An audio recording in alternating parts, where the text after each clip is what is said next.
Coucou les cavaliers, on se retrouve aujourd'hui pour un DIY pour fabriquer une alliance. Alors là, regardez bien en fait comment c'est placé. Je vous l'expliquerai tout à l'heure. Alors, pour le coup, il me manque un morceau de vidéo. Donc je vais devoir vous expliquer un petit peu à l'oral ce que j'ai fait pour pouvoir en arriver là où j'en suis, là tout de suite. Alors, j'ai acheté 2 mousquetons pivotants. J'ai récupéré un anneau sur une des pièces enfin, un équipement qui était cassé. Donc c'est un anneau complètement scellé. Il n'y a pas d'ouverture possible, il est totalement scellé. Et un bout de tissu, au choix, quelque chose de quand même résistant. Hein. Prenez pas un truc tout léger, tout mignon. Il faut que ce soit quand même résistant. Moi, en l'occurrence, c'est un tissu que j'utilise pour beaucoup de mes DIY, type tapis ou ce genre de choses. C'est un tissu qui est résistant, qui est très doux au toucher et qui est absorbant. Donc voilà, c'est quand même un tissu de type professionnel. Donc je sais très bien que tout le monde ne peut pas en avoir. Moi, j'ai le mien grâce à ma maman. Voilà. Et donc à partir de là, une fois que vous avez tout ça, vous avez le matériel pour commencer votre alliance. Donc, on va marquer des plis au fer à repasser aussi. Donc pensez à avoir ça de votre côté. Et donc il vous faudra un morceau de tissu de 6 cm de large. Et moi j'ai pris 30 cm de long. Très clairement, j'ai encore pris trop grand, puisque la première fois où j'ai fait ma première découpe sur la mesure que j'avais prise sur Helios, j'ai trouvé ça vachement petit. Mais finalement, non, ça aurait pu très bien le faire, puisque là, j'ai quand même une alliance qui est un chouïa trop grande. Certes, plus adaptée, mais je la trouve encore un peu trop grande. Et donc voilà, donc sur ce carré de 6 cm enfin ce rectangle, j'y arrive plus. Donc 6 cm par 30, on va les passer au fer et on va marquer les plis sur 2 cm pour pouvoir avoir un biais de 30 cm de long sur 2 cm de large avec 3 épaisseurs. Les 2 cm, je les ai calculés par rapport aux anneaux de mes mousquetons. Au-dessus, ça pliait et je voulais pas qu'il y ait de plis, je voulais vraiment que ça reste bien plat, bien lisse. Et donc après, je passe mes mousquetons dans mon biais et je replie en faisant en sorte que au centre, mes 2 extrémités se chevauchent mutuellement de 3 cm. Et il faut que ces 3 cm de chevauchement soient centrés. C'est là en fait où il y aura l'anneau. Et à partir de là, je bloque avec des aiguilles mes mousquetons et je vais faire une couture de fixation de chaque côté. Ça permettra que tout soit bien scellé et ne bouge plus. Donc mes 2 coutures d'extrémité à 1 cm en moyenne du mousqueton. Et j'insiste, je fais plusieurs allers-retours, il faut vraiment que ce soit des coutures qui tiennent la route. C'est elles qui vont subir le plus de pression, c'est celles qui sont effectivement perpendiculaires au matériel. Enfin non perpendiculaires, non parallèles au matériel, pardon. J'y arrive plus là, ça fait 4 fois que je recommence, j'y arrive plus. Et donc, une fois que ces 2 mousquetons sont scellés, on sait que nos 3 cm de chevauchement sont centrés, on va pouvoir passer l'anneau. Donc c'est pour ça que je vous disais au début, regardez bien, l'anneau est passé à droite. Donc je l'ai intégré entre mes deux parties de biais. Et j'ai fermé la partie de gauche avec une couture. À partir de là, je fais avancer mon anneau sur mon centre. Je le plaque au maximum sur la couture que je viens de faire sur les 3 cm de battement pour sceller ces 2 morceaux.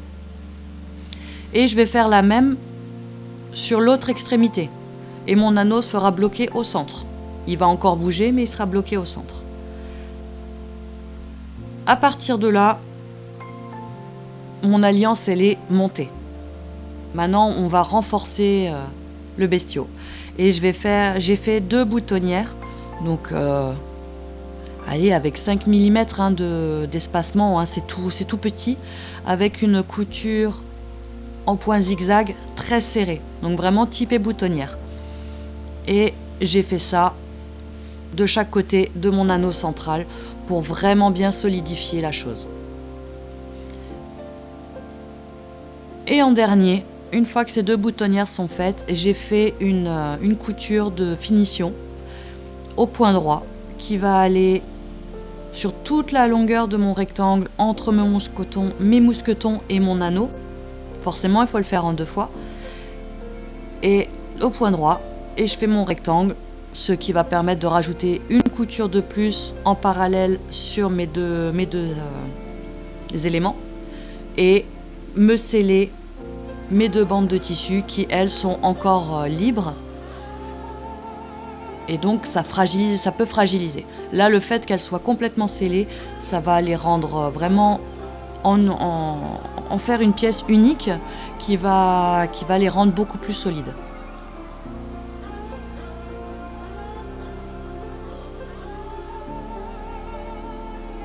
Et donc là, voilà, votre alliance sera effectivement terminée.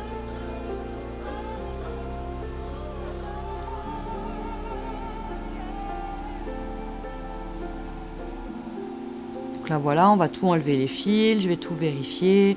Je vais faire quelques petits tests, hein. Je vais tirer dessus en donnant quelques petits à-coups avec ma petite force d'humaine, ma petite force de femme. Je vais tirer dessus, je vais essayer de faire quelques petits tests pour voir en fait s'il y a une couture qui peut céder. En même temps, ça s'entend, hein, quand on les a sous le nez et qu'on tire dessus et qu'il y a une couture qui craque, on sait que c'est déjà fragilisé. Donc c'est le moment, on l'a sous la main, on l'a devant la machine, autant faire ça. Et refaire une couture de sécurité si jamais on entend un petit fil qui craque. Donc là, hein, comme dit, on enlève tous les fils qui ont pu se prendre, qui traînent. S'il y a des morceaux de tissu qui dépassent, on peut les couper aussi. Après, j'ai pas été jusque là. Bon, le truc, normalement, il devrait pas bouger. J'ai commencé à travailler avec le lendemain de sa fabrication. Helios a tiré un peu dessus au départ, ça lui arrive de péter un câble et de cracher son énergie débordante en début de séance, mais très clairement elle n'a pas bougé. Elle tient toujours aussi bien et elle n'a pas bougé. Et pourtant mon cheval est un gros bourrin, hein. Il casse tout. Donc voilà, hein, mes 2 anneaux, mes 2 mousquetons pivotants.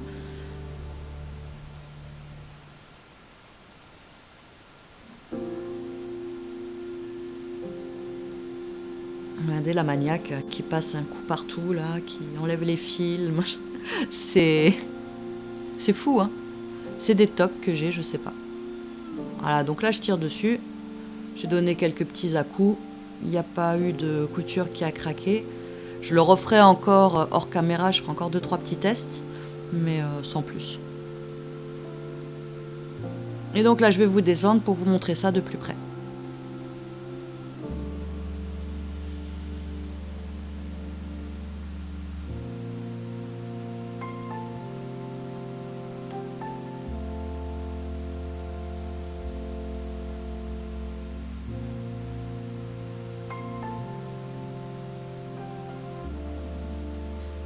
Et donc voilà. Donc on voit la couture où il y a celle qui scelle le mousqueton, on voit le rectangle de finition et les boutonnières en fait de chaque côté de l'anneau. C'est vraiment ces deux boutonnières qui vont être hyper importantes pour la résistance, parce que c'est là où il y aura le plus de pression quand le cheval va tirer dessus.